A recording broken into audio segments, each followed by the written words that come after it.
시청자 여러분 안녕하십니까? 시민의 눈높이에서 질문하고 한국 사회에 화두를 던지며 더 나은 내일을 만들어가는 뉴스프리즘 시작합니다.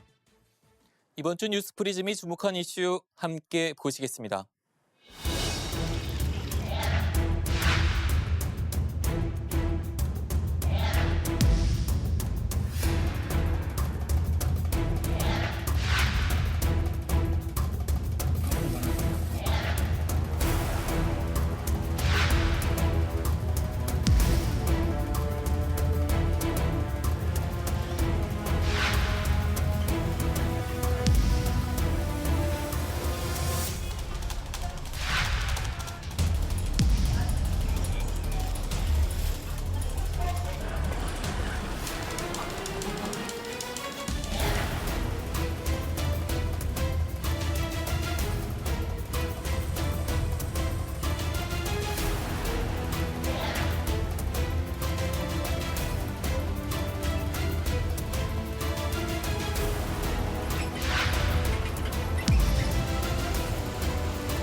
(2022년) 세계 경제를 전망할 때 가장 많이 등장하는 단어가 인플레이션과 금리입니다. 새해 미국은 금리 인상에 돌입하며 본격적인 인플레이션 대응을 예고했습니다. 이런 가운데 걷잡을 수 없이 확산하는 오미크론 변이가 경제 전망을 어둡게 하고 있습니다. 워싱턴 이경희 특파원입니다. 미국은 1년 전에 비해 물가가 7% 가까이 급등하며 40년 만에 최악의 인플레이션에 직면했습니다. 예상보다 빠르게 경제가 회복되면서 소비가 급증하고 있지만 공급망 교란 등의 여파로 공급이 수요를 따라가지 못하고 있고 시중에 어느 때보다 많은 돈이 풀리며 자산 가치도 치솟고 있기 때문입니다. 비단 미국뿐 아니라 영국, 독일 등 유럽에서도 우려스러운 수준의 물가 상승이 지속되고 있습니다. Now it's more expensive, so your dollar is not worth as much as it used to. So energy, paying for your cell phone, paying for your cable TV, groceries, gas, everything, it's not as stable as it used to be. 그러자 지난달부터 서방 주요국들은 속속 긴축 전환을 선언하며 돈줄을 죄기 시작했습니다. 코로나로 인한 경제 위축보다는 높은 물가 상승률이 지속될 가능성에 더 초점을 맞추고 있는 겁니다. 미국 중앙은행인 연방준비제도는 자산 매입 축소 종료 시기를 앞당기며 올해 3차례 금리 인상을 예고했고 영국 중앙은행인 영란은행도 제로금리 유지 전망을 깨고 깜짝 인상을 단행했습니다. While the drivers of higher inflation have been predominantly connected to the dislocations caused by the pandemic, price increases have now spread to a broader range of goods and services. We are attentive to the risks that persistent real wage growth in excess of productivity could put to upward pressure on inflation. 다만 대유행 초기 주요국이 일제히 대규모 경기 부양책을 도입하고 금리를 인하했던 것과 달리 긴축 전환에 있어선 그 속도에 차이를 보이고 있습니다. 유럽중앙은행은 채권 매입은 중단하겠다면서도 금리 인상에는 선을 그었습니다. 아직 유로존 경제가 완전히 회복되지 않은 상황에서 오미크론 변이 확산으로 다시 위축될 수 있다는 전망이 나오기 때문입니다. Under the present circumstances, as I have said before, it is very unlikely that we will raise interest rates in the year 2022. That still stands. 그러나 한편에선 변이가 공급난을 가중시켜 인플레이션이 심화할 수 있다는 우려가 제기되면서 대응을 더 어렵게 만들고 있습니다. 새해에도 인플레이션이 화두가 될 것으로 보이는 가운데 치솟는 물가와 완전하지 않은 경제 회복 사이에서 각국의 고민은 깊어질 전망입니다. 워싱턴에서 연합뉴스TV 이경우입니다. 글로벌 인플레이션이 올해도 지속될 것으로 전망되는 가운데 국내 물가도 비상입니다. 한국은행이 기준금리 인상을 강하게 시사했는데요. 고물가에 경기 침체가 겹친 스태그플레이션에 빠질 수 있다는 우려도 제기됩니다. 정부가 물가 대책을 내놓긴 했지만 일각에서는 효과가 크지 않을 거란 지적이 나옵니다. 차승은 기자입니다. 정부가 전망한 올해 소비자 물가 상승률은 2.2%. 한국은행이나 한국개발연구원 KDI가 전망한 값보다도 크고 6개월 전 정부 전망치 1.4%보다도 대폭 올랐습니다. 전 세계 인플레이션 영향으로 당분간 수요와 공급 양측에서 상방 압력이 지속될 것으로 판단한 겁니다. 오미크론 등 코로나 재확산, 공급망 차질, 주요국 통화정책 정상화 등 글로벌 리스크가 경기, 물가, 자본 유출입의 불확실성을 높이고 있고 물가 관리에 빨간불이 켜지자 한국은행은 기준금리 인상에 나섰습니다. 지난해 2차례 기준금리를 인상한 한은은 올해에도 최소 2차례 금리를 인상할 거란 전망이 우세합니다. 문제는 현재 물가 오름세에 글로벌 공급망 교란이 크게 작용하고 있어 금리 인상 효과가 크지 않을 수 있다는 점입니다. 유동성 확장에 대한 부분은 정부가 기준금리 인상을 통해 일부 조정할 수가 있지만 글로벌 공급망 교란에 따른 부분은 조정이 어려워서 실질적인 인플레이션이 진행될 가능성은 높다고. 오히려 기준금리 인상으로 시장금리가 올라 대출이 부실화하고 경제가 침체할 수 있다는 지적이 나옵니다. 고물가 속 경기 침체, 스태그플레이션입니다. 정부는 물가 부처 책임제를 도입하는 등 물가 안정에 주력하겠다고 밝혔습니다. 농축산물 가격은 농식품부가, 석유값은 산업부가 맡는 등 각 부처가 소관 품목 물가를 책임지는 겁니다.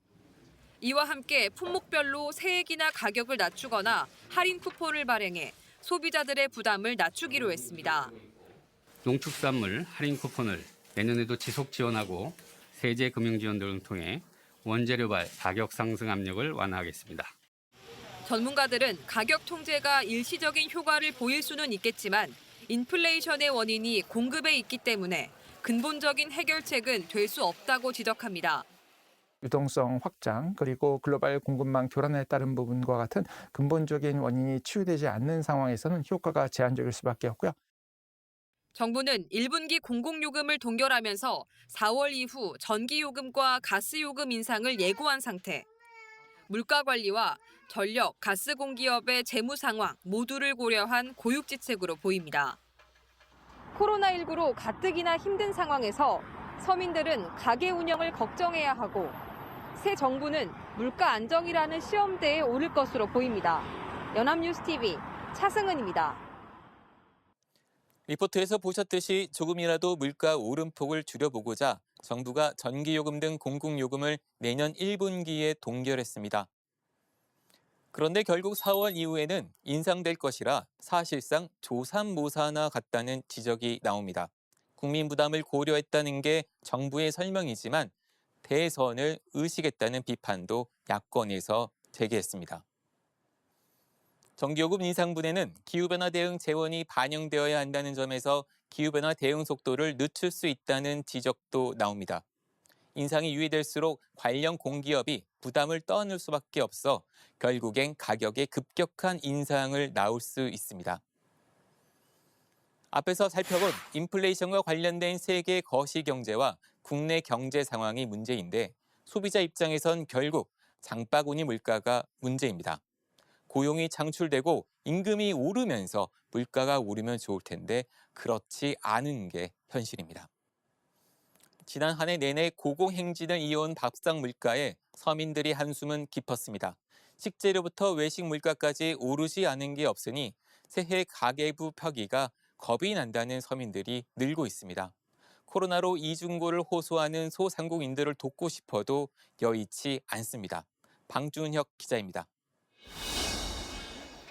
장을 보러 온 시민들이 매대를 둘러봅니다. 가격표를 꼼꼼히 살피고 물건을 집었다 내려놓기를 반복합니다. 저마다 손에 든 물건은 제각각이지만 물가 얘기에 반응은 똑같습니다. 일주일에 한 번 정도 재래시장을 오는데 사과나 고구마, 귤 뭐 이런 것들이 조금씩 올라 있어요. 3,000원에 샀는데 지금 5,000원 뭐 이래요. 식재료부터 외식 물가까지 줄줄이 오르면서 일반 서민들이 체감하는 생활 물가는 더 높습니다. 이제 시장을 가서 좀 너무 많이 올랐다 이러면은 조금 내려놓기도 하고 좀 막 세일 기간에 이게 좀 훅 사기도 하고 외식도 웬만해서는 조금 줄이려고 노력을 해요. 코로나19로 벼랑 끝에 내몰린 소상공인들은 치솟는 물가로 이중고를 겪고 있습니다. 공산품도 지금 많이 밀가루니 뭐니 너무 많이 올랐어요, 가격이. 재료가 너무 비싸니까 남는 것도 없고 손님이 없으니까 더욱더 그렇죠. 규모가 작은 가게일수록 가격을 올리는 것도 쉽지 않습니다. 상인들이 다 드시는 거라 저희가 가격을 막 올릴 수는 없는 상태로 지금 있거든요. 그래서 버티다가 저희도 지금 정말 안 돼서 500원, 1,000원씩을 올리려고 하는 생각. 물가 상승률은 소득 수준에 따라 체감 온도차가 큽니다. 노숙인 등을 대상으로 무료 급식을 하는 한 단체를 찾았습니다. 매일 200인분의 식사를 준비하는데 최근 부쩍 오른 재료값에 고민이 많습니다. 후원금도 사실은 많이 끊겼지만 이제 물가가 너무 상승하다 보니까 저희들이 준비하기가 너무나 어려워요. 그렇지만 이제 그때 또 조금 이렇게 싼 재료를 저희들이 이제 구입을 해서. 무엇보다 홀로 의식주를 해결해야 하는 쪽방촌 주민들에게는 최근에 물가 상승세가 더욱 무겁게 느껴질 수밖에 없습니다. 그러니까 자꾸 뭘 해먹지는 못하고 그냥 라면 있잖아요, 라면. 그냥 그걸로 주로 때우는 스타일이 돼버렸어요. 텔레비 보면 맨날 먹방만 하는데 우리 꿈 같은 얘기죠. 코로나19로 일상을 잃은 서민들. 고공행진하는 밥상 물가에 다가오는 설명절이 두렵기만 합니다. 연합뉴스 TV 방준혁입니다. 물가 상승은 비단 우리만의 문제는 아닙니다. 미국의 11월 소비자 물가 지수가 작년 같은 기간보다 무려 6.8% 급등했습니다. 39년 만에 최고치입니다. 유로존도 11월에 4.9%의 물가 상승률을 기록했습니다. 관련 통계가 집계된 1997년 이후 역시 최고치입니다. 코로나 시대에 대응하기 위한 재정 지출 확대와 공급망 불안 현상 속에서 인플레이션은 전 세계적인 현상입니다. 하지만 각국 정부의 관리 능력에 따라 정도의 차이가 나고 있습니다. 브라질 화폐 헤아라 그리고 미국 달러를 든 사람들 돈의 피 모양의 붉은 칠도 보입니다. 브라질 대통령과 경제 관료의 가면을 쓴 시위대가 가짜 화폐를 거리에 마구 뿌리고 있습니다. 브라질은 최근 1년 물가가 10% 이상 올랐고 기준금리는 무려 9.25%에 달합니다. 여기에 마이너스 성장과 빈곤, 실업 문제까지 악재가 겹쳤습니다. 이번엔 터키입니다. 환전소 앞에 사람들이 줄지어 서 있는데요.